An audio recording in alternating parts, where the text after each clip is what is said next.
Hello YouTubers, how are you doing today? Welcome to my channel.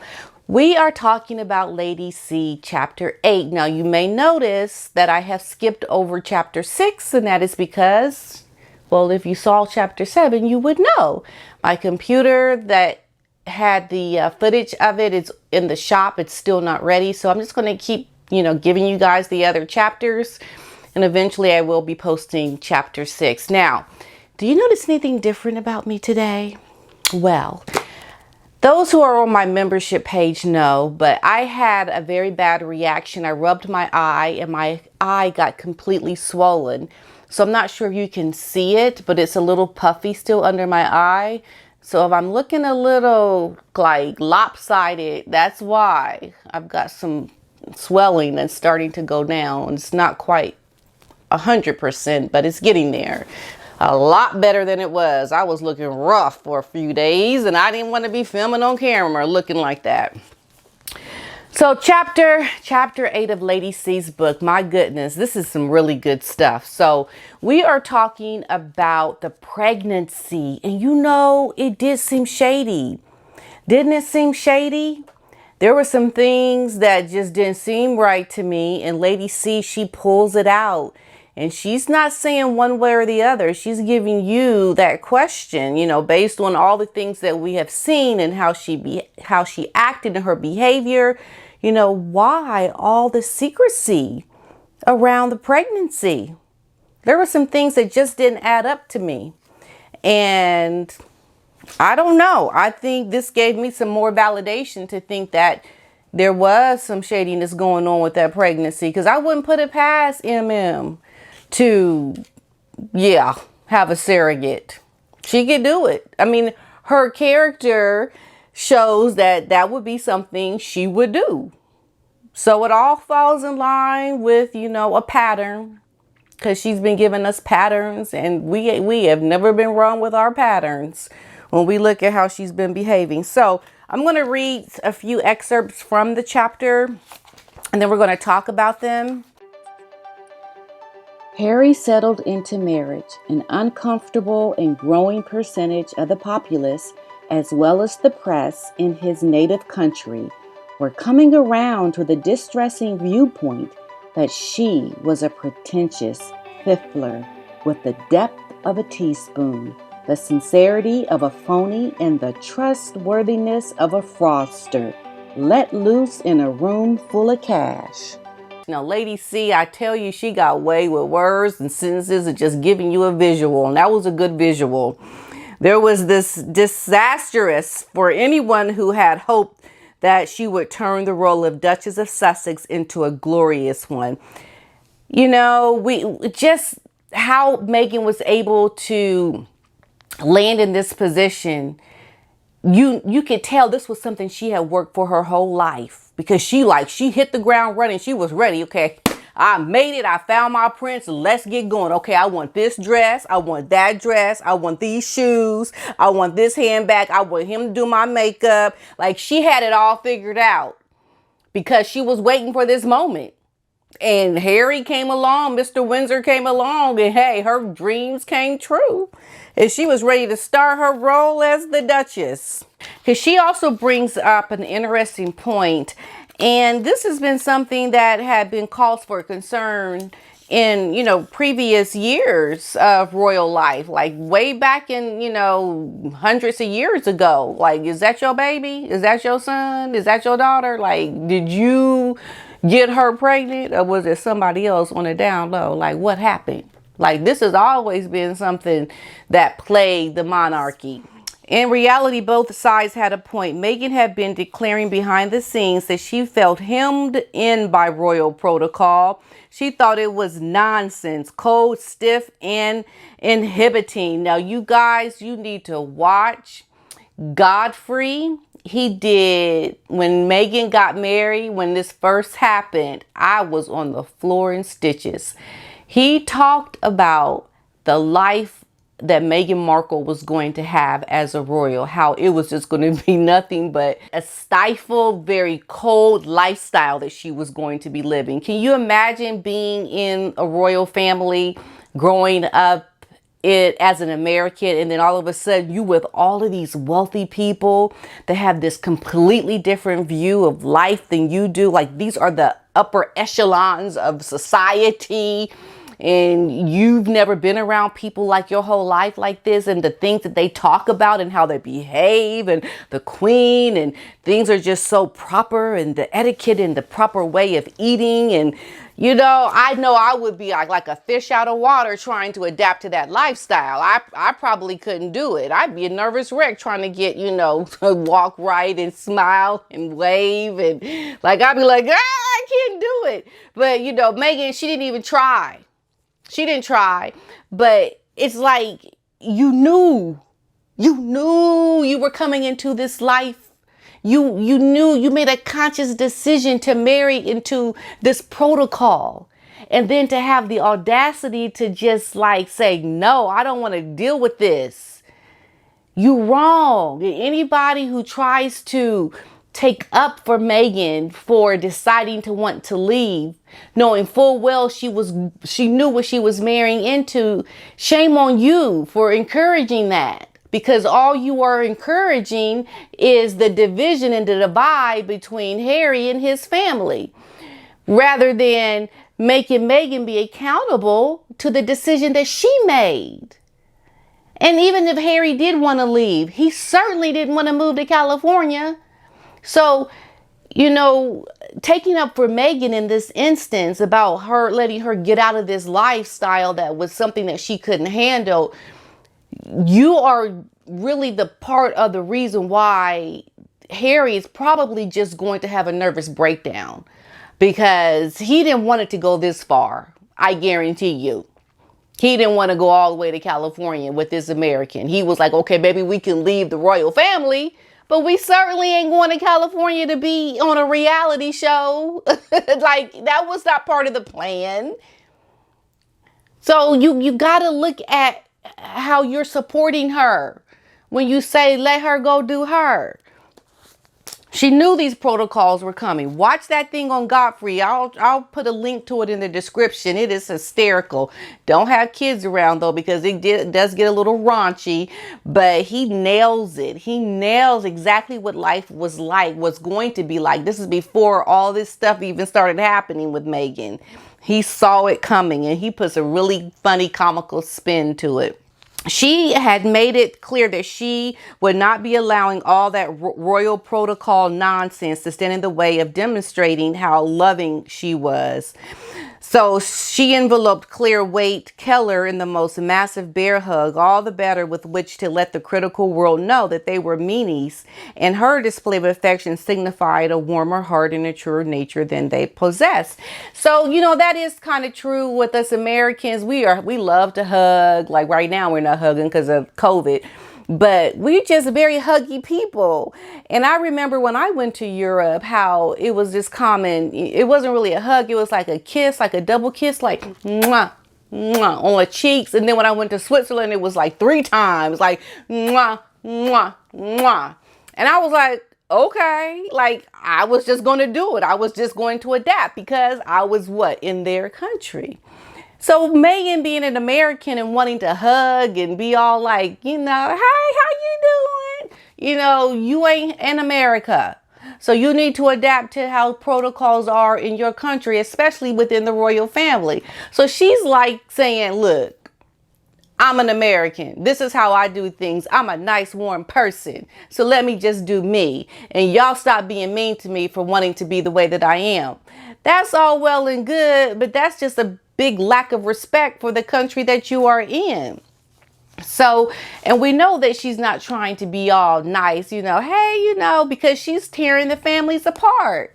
So it's just all superficial. It's not real. And Lady C talks more about that too in this chapter. Behind the scenes, Meghan had been greatly taken aback by the adverse reaction she had been generating. Like most actresses, she thrives on public acclaim and approval. So her level of hostility she had been receiving had rattled her to the very core of her being. Her response was to continue holding her course, projecting the image of warm and a wonderful woman. She was, while also letting her friends leak stories to the press about how down to earth she was. Yeah, so Meghan just wanted to come across as a phony because she just wanted people to like her. She wanted to force likability. And you can't force likability. You just have to be. And I think this is why I feel part of her acting is not that good, because you can see she's acting rather than just feeling the moment and being the character. She wants you to see her being the character. And that's why I think her acting didn't really come off as genuine. It seemed kind of fake and phony. And that's how she is in real life. And so it's just, that's how her acting comes across too. It just, to me, Meghan just seems to be someone that can't really find her true core of who she is. And this goes into the whole pregnancy thing. So when Meghan's always holding her belly, it was overkill. It was all the time holding that baby bump, like letting people know you pregnant. Well, they can see you pregnant. Just be pregnant. Why do you have to hold your belly? Because she's just portraying, I'm pregnant. Duh, you're pregnant. But she had to always, I mean, it was so annoying. And maybe Kate did do it, but Kate wasn't doing it all the time. Kate was not holding her belly as much as Meghan was. Meghan did it before she was even really showing.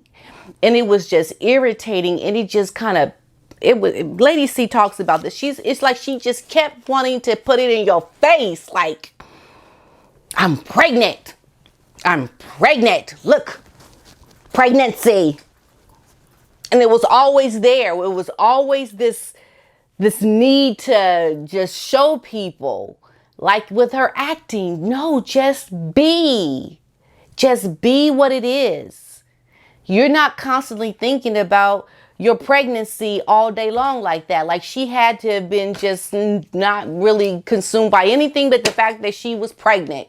But we all know, well, at least I think she wasn't even really pregnant.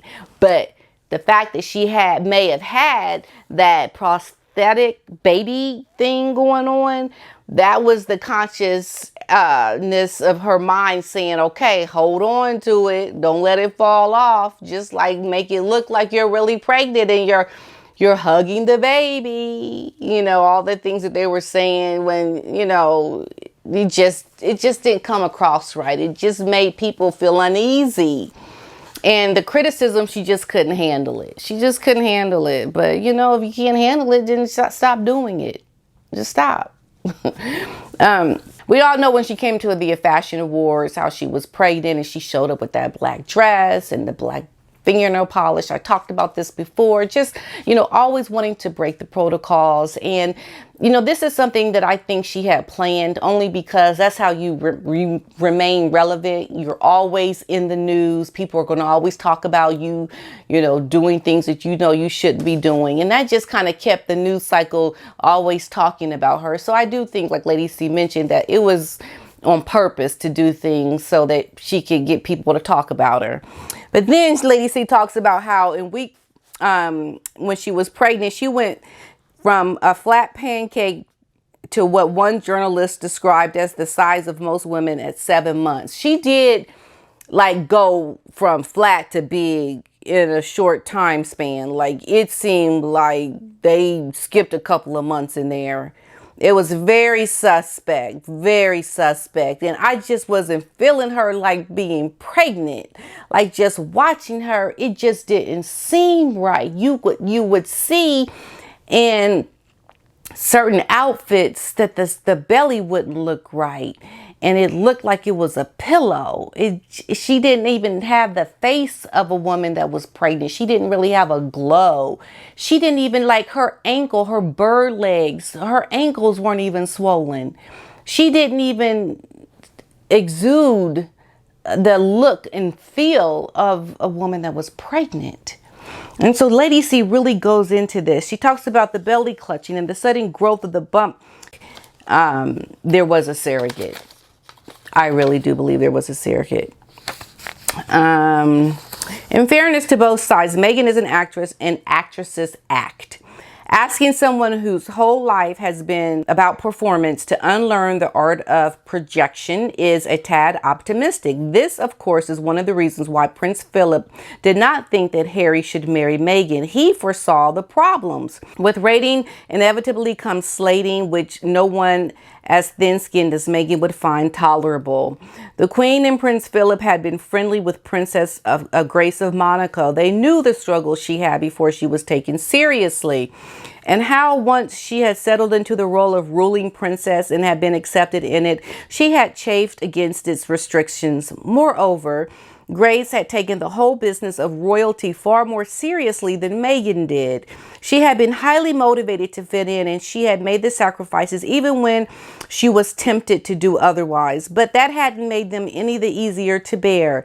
By the time of her untimely death, she had taken to poetry readings as a means of satisfying the undying yearning to be on stage.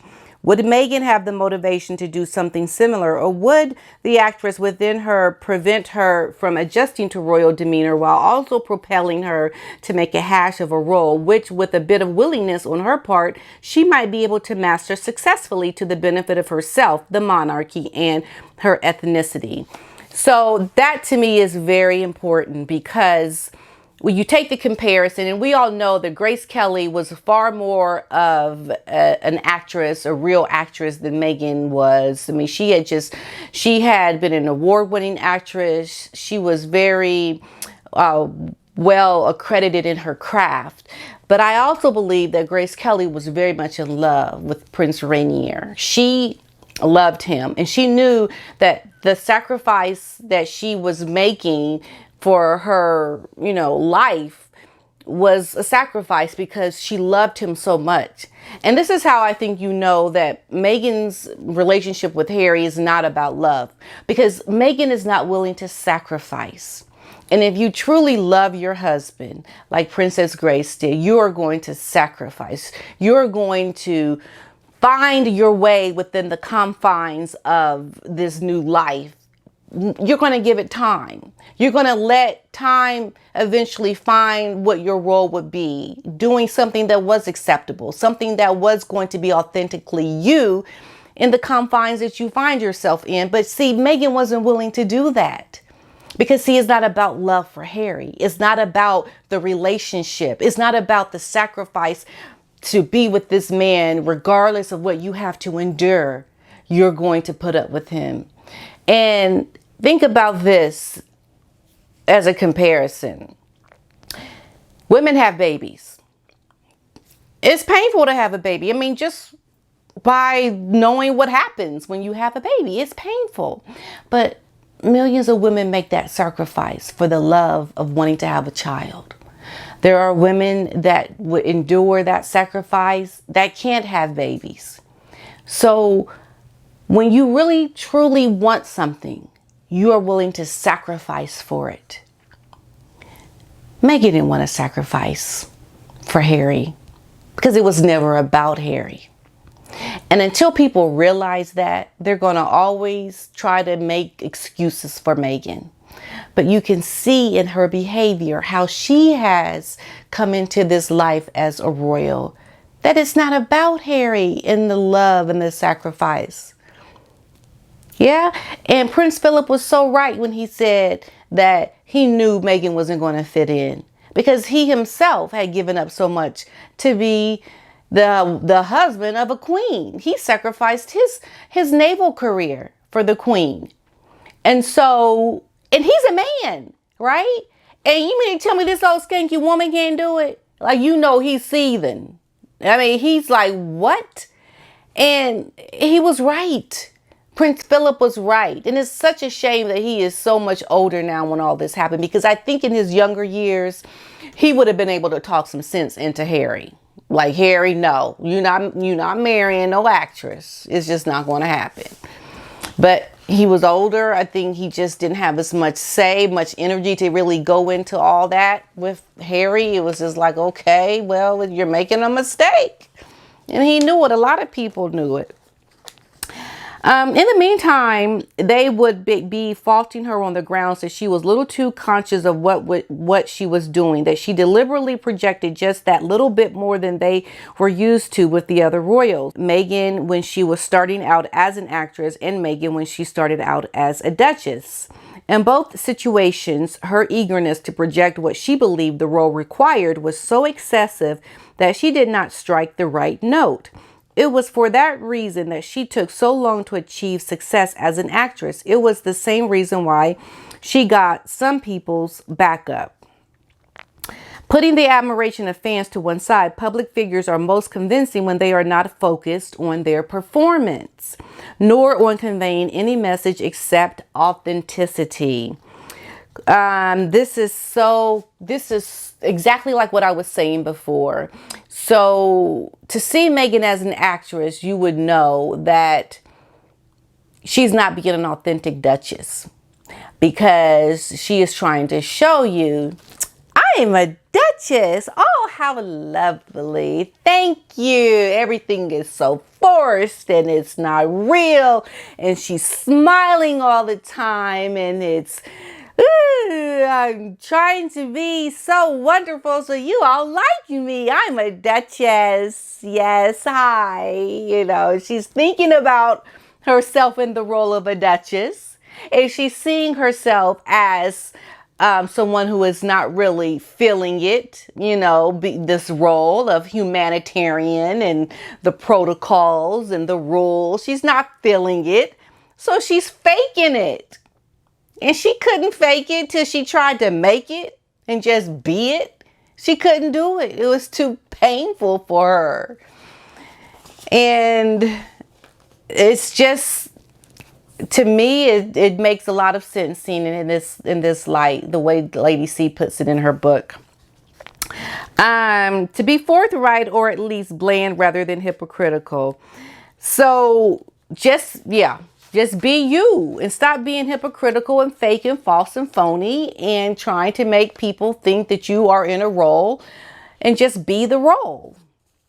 However, the word had spread on the internet amongst an uncomfortably large number of contributors that she was attempting to con the world into believing that she was pregnant when she was not. Meghan was soothing the baby, and as the pregnancy progressed and the bump grew apace while her hands continued to hover over it, the criticism grew louder, because there was always been a generally accepted viewpoint that modest women simply don't clutch their pregnant bellies, and they don't.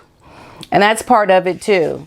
She wasn't showing her modesty, because if she's always trying to draw attention to the baby bump that she had, not pregnancy, but the bump that she had, she's not showing that she's humble and she's sincere and she's authentic, because she's trying to show you, I'm pregnant. Look, look, look. And she's not being real. And that's just what it is. And Lady C sums it up really well. And this is a part in the book that I thought was really funny. And she gave a really good example. Lady C says, British men do not advertise their private parts through their clothing, nor do they scratch or make adjustments, except out of view. Nor does anyone go around belching and farting as if the public arena is a private laboratory. Pregnant women do not draw undue attention to their condition. I thought that was very funny. And that was a great way to kind of say, yeah, that's true. That's your body. Be in your body. And don't bring attention to something that happens every day to millions of women. You ain't special. Okay? All right. What also lost Meghan and Harry admirers was that as the bump got bigger and bigger, her dresses got what? Tighter and tighter. Possibly this was too the issue that they did not understand the significance of living as they were doing in a mutually admiring bubble where Meghan could do no wrong and Harry backed her up uncritically at every turn. However, skin-tight clothes on pregnant women are a breach of code of ladylike conduct by which vast swaths of British public, irrespective of class or color, live. That's just not ladylike to go around with your belly button showing through your clothes because they're so tight and you want people to see your tight belly. Now look, if you aren't a duchess, if you are just a regular lady, wear your clothes tight, whatever. But you know, you're a duchess now and you have to adhere to protocols. She just, every way you turn, she just didn't want to, nope, don't want to do that. Nope, don't want to do that. Nope, don't want to do that. Like everywhere in which she turned in this role as a duchess, she just couldn't handle it. And she just didn't want to be a rule follower. Be accountable for your actions into what you married into. And that is why Meghan does not get the respect that she wants. Because she doesn't respect that which she said she was going to marry into. You know, it's like you can't come into somebody's house, disrespect them just because you don't like how they run their household. Well, then don't come over to their house. It's very simple. I therefore suggested to a royal cousin that someone sympathetic have a quiet word with her and point out how important it was that she clean up that aspect of her act, if none other. I was told that would never happen. She was so opinionated, so calculated and deliberate in all of her actions. She so sensitive to criticism, so resentful of anything but the most fulsome praise and displays of approval that she would eat off the head of anyone who dared say anything to her. Then she dumped them. And we've seen her dump people. So we can conclude that that's true because she doesn't really accept people in her life that rub her the wrong way. Always teachable moments. And I know I've grown myself that even though someone may say something that you don't like, learn to be critical of yourself and how you behave. And then the whole world will get along better because people are checking themselves and their behaviors. But people are so egotistical and so me, that there's going to always be conflict. You know, a lot of the things that Meghan did were very similar to how Diana behaved. And Diana had every reason to rebel, in my opinion, because she went into a marriage that was not legitimate and for the reasons why she got married.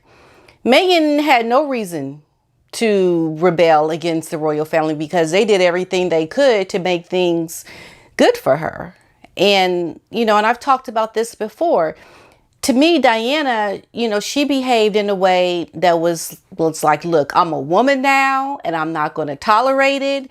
You've used me to birth these babies. You've used me as a virgin bride. You've done all these things and I'm sick of it. And so she did what she did. And at times, you know, based on what Lady C said, you know, she was not behaving in a way that she should have. She should have been a little bit better in her conduct. But at the same time, I think Diana had reason. Meghan ain't got no reason. And they came in trying to do any and everything to help her in her relationship, in her marriage. And she just didn't want to follow the rules just because. Just because.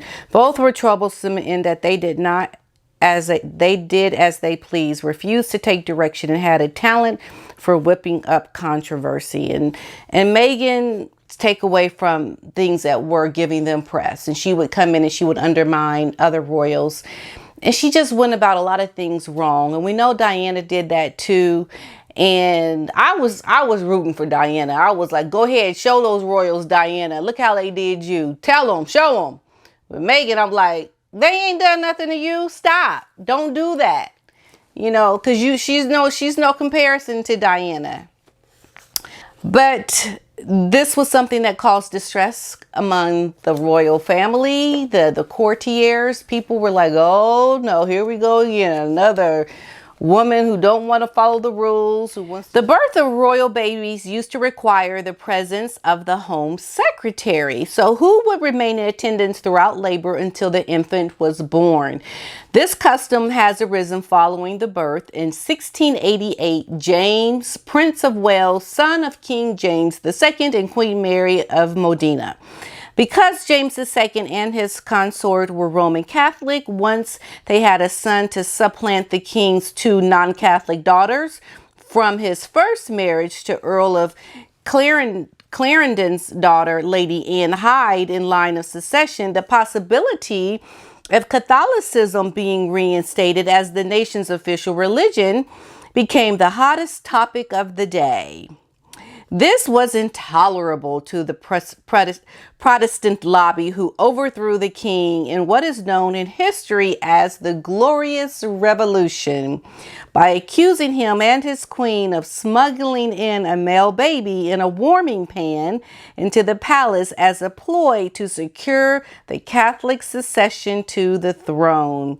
This was a farcical notion, for the custom was that all royal accoutrements were witnessed by countless courtiers, aside from physicians and family. Nonetheless, ploy worked. James II, his queen, and heir were driven into exile to the court of his first cousin, King Louis, and a law was passed requiring the Home Secretary to be present at every royal birth thereafter to prevent the passing off of infants. Yeah, they should have had somebody in there making sure she gave birth, like watching her.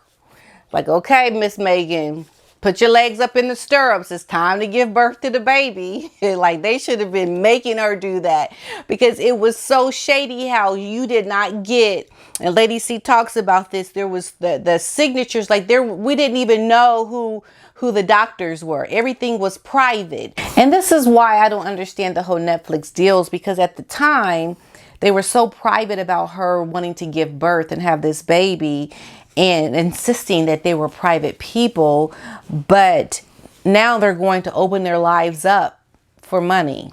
It just seems so hypocritical and wrong. Many questioners wanted to know, why couldn't the doctors' names be made public? What was the big secret? If Meghan and Harry had nothing to hide, why were they hiding away like this? What was so confidential about the names of the attending physicians? Were they afraid that a doctor might confirm that the baby had been born by a surrogate? The way Meghan behaved at the very beginning, if I remember watching and seeing at the very beginning how Meghan was behaving at the royal family, how she was just not following protocol and rules. And I was just like, no, she didn't.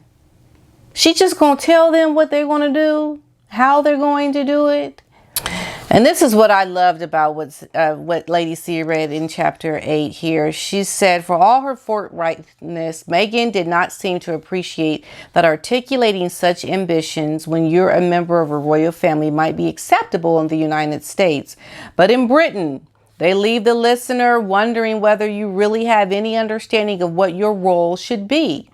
It is no more appropriate for a royal duchess to want to break the internet, but to be the most famous woman in the world, or to have the largest Instagram following, for her to want to pose nude in Playboy magazine, or to become the Pope of Rome. Each ambition is equally undesirable for the reasons which follow. The royal world is not a platform for personal achievement or the realization of personal ambitions, but a fully established and functional organ of state. Popes, prostitutes, and princesses should not aspire to certain degrees of recognition, for in doing so, they denigrate their proper function and disparage the institution of which they are a part of. And that is exactly right. And this is why people will resent the royal family. This is why if they do not strip Harry and Meghan of their titles down to every nitpicky nitty-gritty of the title, get rid of it.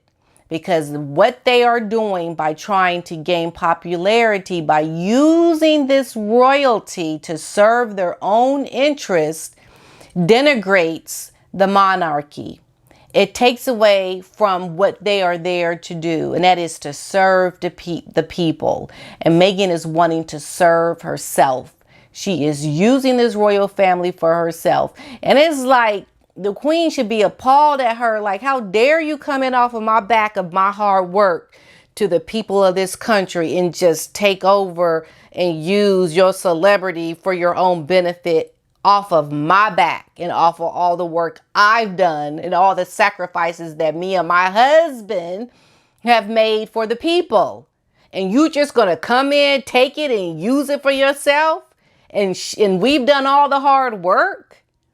The Queen, for that reason alone, should not allow this. But part of the reason why Lady C is saying that they are getting away with some of the things that they're getting away with is because of the mental illness. We know that Harry's got some issues, and from the things that Meghan wrote apparently on her blog, The Tig, they see that she's got some issues too. And yeah, I would say if you think you're going to come in and show the royal family how they're going to do things, you got some mental issues. Something's wrong with you. So they're like walking very carefully around them, like tiptoeing. Well, sometimes at some point you got to stop tiptoeing and put your foot down, make some noise, clap back, and give them a smack down and say, stop. No, you ain't doing it no more. Because they're taking it way too far. And it undermines the roles and the work of the other royals who are serving the people. And they are using their platform for their own use and gaining. And it just makes me so upset because Meghan, she should not be doing this. And there should not be people supporting this and that are going to help her elevate her platform off of the backs of the royal family. And, you know, of course, you know, Meghan, like I said before, like she just has to create controversy because that controversy is what's keeping her in the news. She's always trending in the news. She's always wanting to bring attention to herself. And, you know, it's just not about her. She just doesn't get that. Fame-hungry people are only satisfied when they are the story of the day. Scandal and controversy must inevitably form a major part of the narrative. Otherwise, there is no story for the press to report upon. Fame junkies will therefore do the most bizarre things which they would never have done otherwise had there been no press about to report on their activities. Yeah, you don't become famous by doing your duty and following the rules and obliging by the things that you say that you are going to do. You become famous by what Lady C is saying, by creating the drama, the chaos, the controversy. These are all the things that Meghan had to do to create her fame. We're talking about her, right? So she's gaining her fame, but at what price? At what price? She may say, oh, I'm so famous. People talking about me. There are people with YouTube channels and they only talk about me and blah, blah, blah, blah. But at what price are you famous? Do you want to be famous no matter what? Are you willing to pay the price for the fame, Meghan? Are you going to continue to create all this controversy so that, you know, people can always be talking about you? At some point, it can become, I'm sure, unbearable. Gayle King voiced a complaint of everyone everywhere when she said on CBS this morning that the baby's face was invisible. This is also a very good point when they were hiding the baby. So when they brought that baby out, you could barely see that baby's face. Like, who brings a blanket all the way up to the side of the baby's face like this? Like all you could see was like the tip of the nose. Like, why would you do that? Why wouldn't you let people see the baby's face? Something went right. And Lady C was talking about how the baby seemed also a little too big to be a newborn. Something just doesn't sit well. Yeah, and I'm glad Gayle King brought that out. So people are like looking at her with the side eye all the time. Like, what's wrong with that baby? Huh? What is wrong with that baby? Something ain't right. So we're going to have to see, because we know she's probably going to have another baby. So we're going to be watching real carefully. And, you know, I've been getting some people in my comments section telling me about Meghan's age. They're saying that she's 44.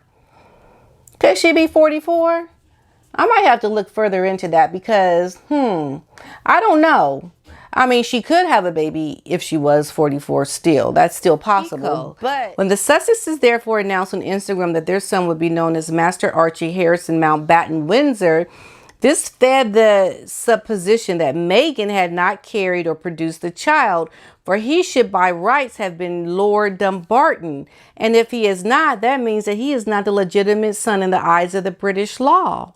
So Lady C brings up a very interesting point that by the naming of the child in the rules and protocol, by getting that title for this born child, shows that the baby is not legitimately Meghans.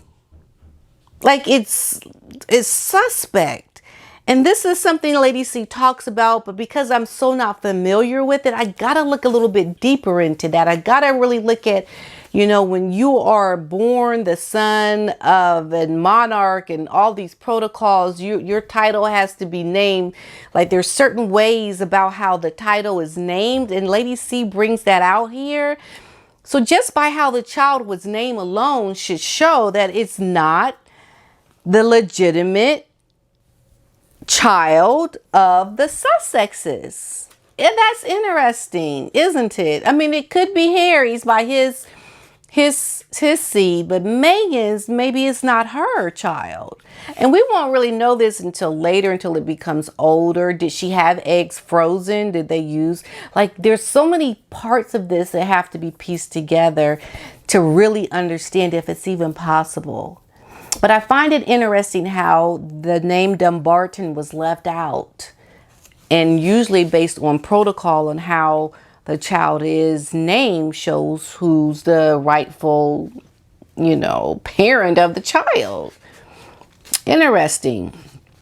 When it comes down to it, Meghan is just somebody who is spoiled. She feels entitled to behave in a way that is just not respectable. And I don't know that she'll ever get her respect back based on her history and how she's behaved and how she can command that people not sit behind her because she wanted to wear a hat. And it was just not common protocol, or it's not okay to wear a hat at Wimbledon because the people sitting behind you can't see. And she shows up in jeans. She just does all these things to break protocols because she's trying to be in the news. But at what price?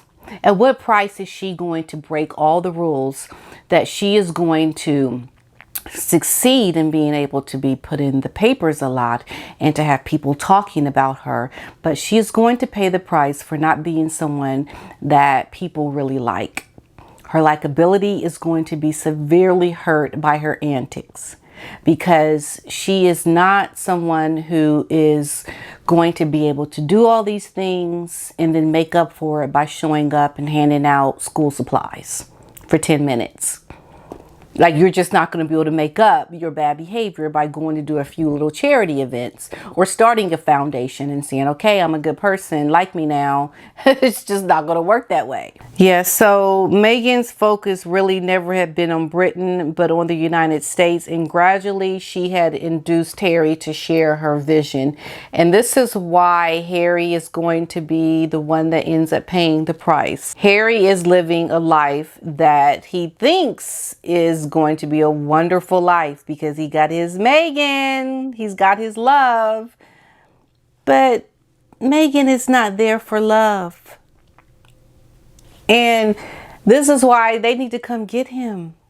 Harry, or let him stay there and let him go through whatever the consequences of his mental health is going to be while being with Meghan.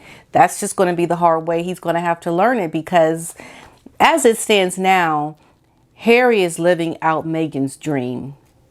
Harry is not living out his dream. Yeah, of course, he is away from the royal family. He's no longer living in the living that royal lifestyle that he didn't want to live anyway. He got out, but he went into another prison, so to speak. The prison of Meghan. The relationship between Meghan, and how Meghan is just so enthralled with Meghan, and how she has slowly gotten Harry to take on her vision to do what they're going to do. And he's just like, okay, honey. He's like following along. But at the same time, he's losing his identity. And we just found out recently in the news how Prince William has gotten a promotion within the military. So he's going to see that William is going to keep making these great accomplishments within his professional career, while Harry is taking online classes to learn how to be a producer. Now, something is wrong here. And she talks a lot about how Meghan and Harry were trying to undermine the press by trying to cut them out and deal with them directly via their social media platforms. That's why, you know, when Meghan wanted to put out, you know, the pictures of the baby, you know, there was a foot, there was all these like little artsy pictures without really showing the baby. You know, Meghan is just so off the radar with her spin. It's just ridiculous. It's just really ridiculous. And, you know, she needs the press. She needed the press to really like her. But we know in America that the press is nowhere near like they are in Britain. We've got our certain magazines and television shows that always give Meghan the benefit of the doubt, and I don't even watch those shows because to me I want to puke. It's so disgusting how they just fawn over the things that she does and she can't do. Like, when do people become accountable for their actions?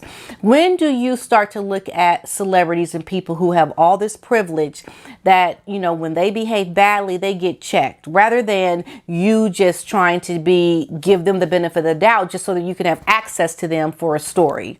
I will never buy a magazine that has her on the cover. I will never buy into any of the false image of what Lady C calls propaganda that they try to spin out, because I don't want nothing to do with the fakery of it. And it is fake. And I won't put up with it because I can see through her character, and I can see how this pregnancy that Lady C brings out in chapter 8 of her book, how it could have very well been a surrogate giving birth to that child and not Meghan. I can see how she has taken Harry and woven him into her trap, and they've used the monarchy to benefit themselves. And it's all about Meghan's vision and what she wants to do. And there's no real sense of loyalty or compromise for the betterment of the institution called the royal family that gave you your celebrity. And she wants to come in and take the hard work from the Queen and all the other royals that have given so tirelessly to the organizations that benefit from the royals' attention that they bring to these worthy causes. And she wants to take that now to benefit her own superficial lifestyle. The royal family and the powers that be at Buckingham Palace to cut them slack, what otherwise would have been intolerable, would have been made tolerable by those considerations. But the idea that being royal turns you into a victim entrapped in a cruel world where you aren't even allowed to make money could not be more ludicrous. Even anti-monarchists accept that being royal is a great privilege. Because I would take royalty any day. If I wanted to have the luxury lifestyle, I'd be a royal. And I wouldn't complain. I'd be like, okay, what do you want me to do? Because I got a servant and I got a butler. What you want me to do? That's how I would look at being in the monarchy. And that's how Meghan should look at it. But she don't, because she's spoiled. She's like, give me my butler, my maid, my millions, and I'm going to go do what I want to do. It don't work that way, girl. It don't work that way. So this is chapter 8. I thought it was a really good read. It was a long chapter, and it really kind of filled in some of the pieces that I had known about with the birth, the pregnancy of Meghan, just really seeing it from the perspective of history and how this was something that was called into question in the past, and they called it the warming pan, and how it is something that has plagued the monarchy before. And it's something that could have been a real cause for concern had it really gained a lot of traction by the conspiracists, but you never know. What is in darkness eventually comes to light, right? So we just might see later it will come to light. I don't know. But this was chapter 8. I'll be getting on to chapter 9. We got 12 chapters. We're almost done with Lady C's book. And until next time, you guys, peace and love. Bye-bye.